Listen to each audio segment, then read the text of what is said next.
There's another Zohar which says a similar thing, because we know that we observe 2 days of Rosh Hashanah. How did 2 days of Rosh Hashanah start? Also because of a doubt. And there was a doubt that all people living outside of the what was called the Mokum Havad, the meeting place of the Supreme Court, they didn't know what day of the month Rosh Hashanah will be declared, because is it the is the previous month going to be 29 days, or is the previous month going to be 30 days? So is Rosh Hashanah going to be the 30th day after Rosh Chodesh Elul? Will it be the 31st day after Rosh Chodesh Elul? So there was a doubt. So where the Beis Din convened, it was known, but beyond that, no one knew. So the practice began to observe 2 days. Also because of a suffix, because of a doubt. So the Zohar again says, no, it's not because of a doubt. So we really need 2 days of Rosh Hashanah. Because there are 2 different judgments. The judgment of the first day is called Din HaKashya. It's a very difficult judgment. You're lucky if you pass that, but most people don't. And therefore there's a second chance. On the second day, it's a Din HaRafia. It's a lighter judgment. It's easier. And there's a greater possibility of winning your case. And that's why we have a second day of Rosh Hashanah, because God wants to give us 2 chances. So again, how do you reconcile that with the historical fact? The Talmud tells us that really there was a doubt. The answer is very, very simple. Do we hold that the Zohar predates this opinion in the Talmud? The Zohar, according to those faithful Jews who believe it was written by Rabbi Chaim, believe it predates the Talmud. Right. But the Talmud is still reporting a historical fact. Right. So the answer is very, very simple. You see, let's say circumstances develop here in the world in which something is forgotten. Some bit of information is forgotten, and as a consequence, we have to observe the halacha in a certain way because of a suffix, because of a doubt. So, for example, we have to observe 2 days of Rosh Hashanah because of a doubt. Because conditions have arisen in which it's impossible for the people beyond the vicinity of the Beis Din to know what day Rosh Hashanah was declared. And once upon a time, maybe it was possible, because once upon a time, everyone lived in proximity to the Beis Din. But once the Jews spread and scattered, it became impossible to know. Or, back to the shofar. Then once upon a time, everyone knew what the correct way of blowing the shofar was, and all of a sudden, it was forgotten, and now we have to blow it in 3 different ways, because of a doubt. Okay, we understand that. Why did the doubt emerge? Why did God bring about the circumstances that should result in such a doubt emerging? I mean, God couldn't see to it that we would remember. I mean, God controls history. He controls the patterns of Jewish settlement. Like, why did God bring it about that Jews should live so far away from Yerushalayim, or that Jews should be so spread and scattered that they couldn't maintain an authoritative tradition as to how the shofar should be sounded? The answer is because God understood exactly what would happen. God understood that if Jews would be spread out, they would observe 2 days of Rosh Hashanah. That's exactly what God wanted. And God understood that if the Mesorah is forgotten, people would blow shofar in 3 different ways, and that's exactly what God wanted. In other words, from the Gemara is speaking from our end. From our end, why do we observe 2 days of Rosh Hashanah? Because we don't know which day is the real Rosh Hashanah. Why do we blow shofar in 3 ways? Because we don't know which is the correct way. The Zohar is speaking from God's end, which of course is what you'd expect from a book like the Zohar, which is the teachings of Eliezer and Navi to Darchei. It's from God's end. Why did God bring about such a situation? Because it's not because God doesn't know. It's because God wants there should be 2 days of Rosh Hashanah, and He wants that the shofar should be blown in 3 different ways. So we do it because we don't know. But God, who does know, arranged the circumstances that we should do it in 3 different ways because He wants it to be done in 3 different ways, not because of a doubt, but because each of the ways has a different impact in heaven. But we must hold that the Zohar's view is a correct view, since we do know when Rosh Hashanah is today. No, even that. It's like 2 days of Yom Tov we observe because the Talmud says we have to keep the minig, keep the custom that was practiced before in case the situation will relapse and will be again, dealing with a genuine doubt. Yes. So that means prior to the suffix, It was being done incorrectly. No, it means that the suffix emerged when the need emerged. In other words, when God determined that we needed a second day of Rosh Hashanah, that one day wasn't enough, God made it happen that we should have 2 days by creating or allowing the creation of the suffix. When God saw that we needed shofar to be blown in 2 different ways, right? God saw to it that there'd be a lapse in the Mesorah that would result in people blowing shofar in 2 different ways. Okay. Why doesn't the Gemara talk about that? Why is it left for the Zohar to? That's very simple. Why, right? You know, this is not so simple, but I'll try to make it simple. The Gemara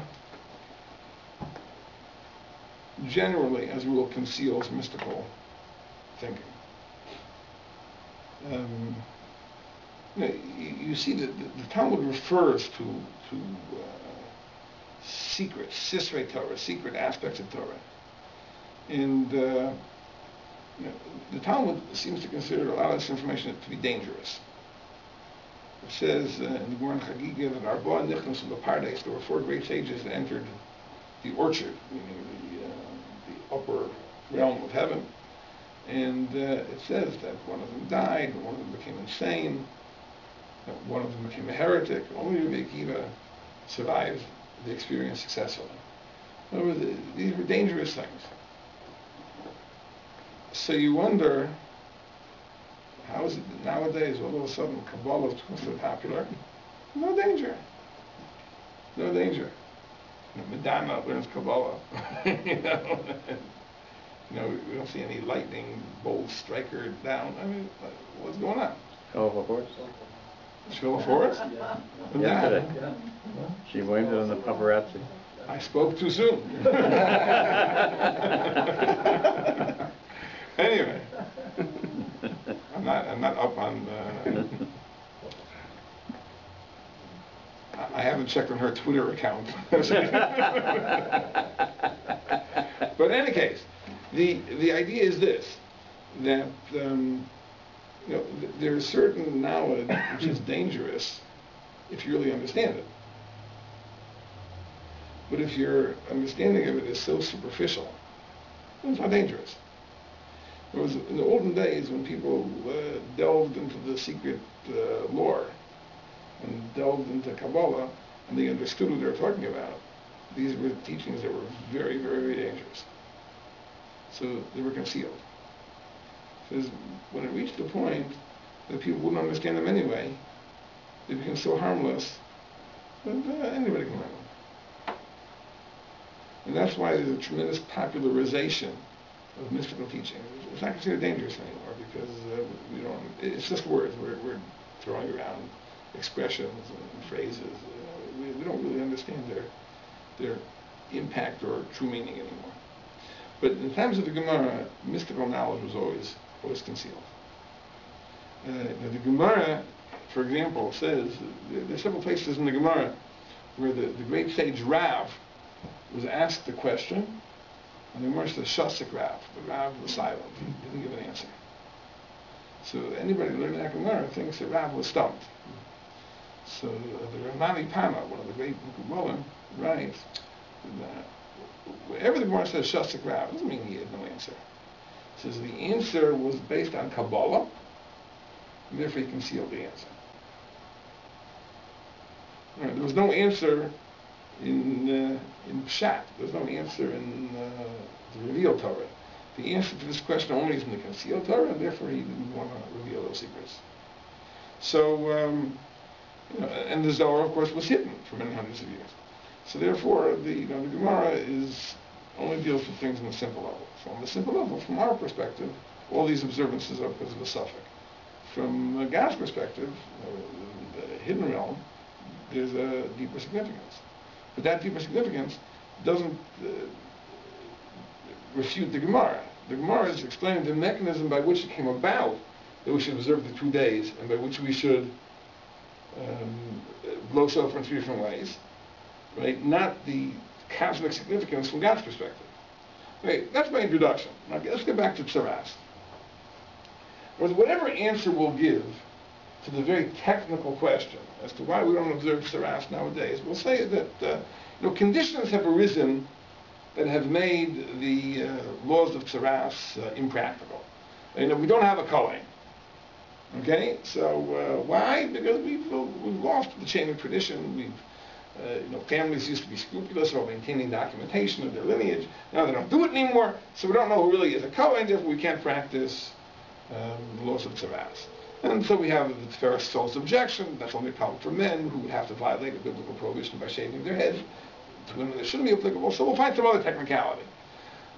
The point I'm making is this: that you can find 10 technicalities. Like 10 different technical reasons why the laws of Tzaras cannot be practiced nowadays. But that won't explain why the laws of Tzaras really aren't applicable. That only explains the reason why it dawned on us that we can't do it. But from God's perspective, what changed? Why did God bring about conditions that would make the observance of the laws of Tzaras not practical? Now, I think here we're dealing with something which is very, very deep, which is that in history there are stages. Maybe these stages oscillate back and forth. There are times that are called times of Hester Panim, meaning concealment of the divine face, and there are times that are called times of Gilui Panim, which are revelation of the divine face. Whereas there are times that we can understand exactly what God is doing. When God does something, we understand exactly, God did this, and it must mean that, and that's why it's happening. For example, the Talmud says that whenever HaKadosh Baruch Hu judges, it's always midah k'neged midah. It's always measure for measure. It's always measure for measure. That means the punishment fits the crime. What's the purpose of that? Is why should God punish measure for measure? I mean, there are two reasons. One reason, of course, because it makes sense. In the administration of justice, the punishment should fit the crime. But it's also instructive. In other words, we know where we went wrong, because if we get this punishment, it means this. For example, the Gemara says, Imraya Adam Shiyasurin Boinalov. If a person sees that he's suffering afflictions, Yifashesh Ma'asav, should examine his deeds. Right? Pishpei Shalom also. Let's say he examined his deeds and he didn't find any sin. So yet live a bit of Torah. He should assume that it's not that he did a sin, but he neglected Torah study. So Rashi is bothered. What does it mean? Pishpei Shalom Matzah. He examined his deeds and he didn't find a sin. I mean, who in the world is there, right, that could examine himself from top to bottom and not find anything, not a single sin? Nobody like that. Nobody's perfect. So what does it mean? So Rashi says, very insightful comment, Rashi says, he examined his deeds and he did not see any sin that would justify this type of suffering. Remember, in other words, God operates measure for measure. So if a person receives a certain type of affliction and he examines his sins and he sees, I did sins, but there's no correspondence. That sin shouldn't cause this affliction. So it can't be a punishment for his sins. So yet live a bittul Torah. Because bittul Torah could bring any affliction. Neglect of learning opens you up to anything. But a punishment for a sin has to fit the sin. And people used to know this. I want to point out that this idea of Hester Panim versus Gilui Panim, of revelation versus concealment, is not, by the way, only a function of historical periods. It could also be a function of the person's own spiritual insight. There are people that even in times that everyone else is in the dark, they do understand exactly what's going on. I'll tell you a story, just to illustrate this amazing, amazing story. I think I've told it before. That there was a great tzaddik, this is Alman Meltzer, lived in Eretz Yisrael in our time. He passed away in the 50s. And he was once sitting in his dining room with a group of students. They were learning. And his wife was in the kitchen. And all of a sudden there were screams coming from the kitchen. And he runs to the kitchen. So he goes, all right. So, it's fine. So what happened? Is the milk boiled over. She was preparing him warm milk. And the milk boiled over. So he says, why were you screaming? So she says, the milk never boiled over. It must be we committed some sin. So he says, you're right. He says, what do you think it might be? So she says like this. You know, they had a milkman who used to deliver the milk. When the milkman got old, so a younger person took over the route, but the milkman still used to come to collect the money for the milk he didn't deliver. So people said, well, you're not delivering the milk, why are you collecting the money? So he says, just because I'm too old to deliver the milk, I don't need parnasa. I still need a livelihood. So he would go around every month, every Rosh Chodesh, collecting the money for the milk he didn't deliver. Needless to say, how many people gave him money? Very few. But Rabbi Zalman and his wife were tzaddikim, so they used to pay him every month. Aside from the regular milkman, they paid for the milk, they used to give him money every month. When he came Rosh Chodesh to collect the money he used to receive for delivering the milk, they used to give him because he's an old man, he's parnasa. So continued his wife that Rosh Chodesh, they were at a bris in the morning. So they weren't home. And undoubtedly the milkman must have come by to collect the money. He knocked on the door, and there's no answer. And he figured that they're really hiding in the house, and even they've become fed up with paying for the milk that he's not delivering, and they're cutting him off too. And he was very, very dejected, and he went home with great disappointment. And because we sinned with regards to the milk, that's why measure for measure the milk boiled over. So Mrs. Alma says, you're 100% right, quick, we have to run and apologize to him. And they ran to the milkman's house, and they knocked on the door, and the milkman opened the door, and he says, we want to apologize to you. He says, we didn't cut you off, and we were at a bris Rosh Chodesh, we weren't home. He says, you must have come by. He says, yes, I came by, and I thought you were in the house. And I was very, very upset. I thought that you're also cutting me off. He says, but now I accept your apology, and thank you for coming. The point is that there are tzaddikim who live on that level, that they measure for measure. The milk boils over. Of course, the milk boils over because he did something wrong to the milkman, right? The former milkman. The former milkman. But you see what that is, to live a life like that? That God's dealings with you are like up front, out in the open. Most of us aren't like that. We live in a time of hester, a time of concealment. We don't know why things happen. We don't know why things happen. And it troubled me. Like, why should that be that we live in such a time? So it dawned on me that no, there's an elegant measure for measure even here too. The measure for measure is like this. If we live our lives oblivious to God's existence, so measure for measure, that's how God writes stuff. As we go through life,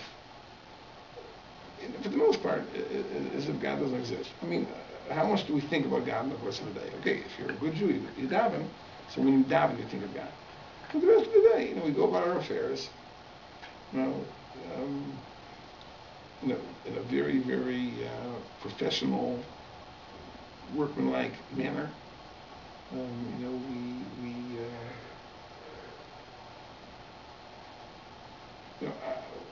Our thoughts aren't oriented to the fact that God is guiding our every step and every move, and it is He alone who is determining whether our efforts will be successful or whether they'll fail. So if we're oblivious to God says, I'm not going to reveal myself to you, right? And that's why everything seems haphazard. There's no connection to what happens to us and what we may have done. But that really is the deepest, the most profound measure for measure. But in any case, these are the two modalities. There's the modality of Gili Panim, the modality of Hester Panim. And Negoyim, Saras, really is the finest manifestation of Gili Panim.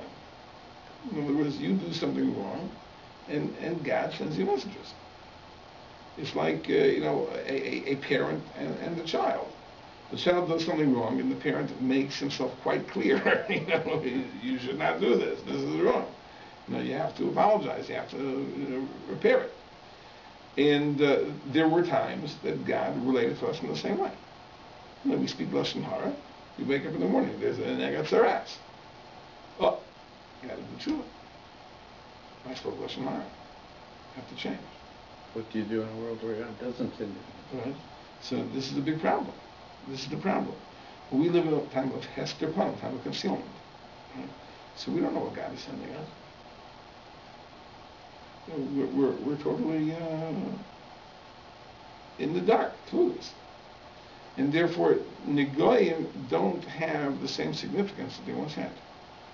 If a person would develop Saras, he'd have no way of knowing, is this a natural occurrence? Is this God sending me a message?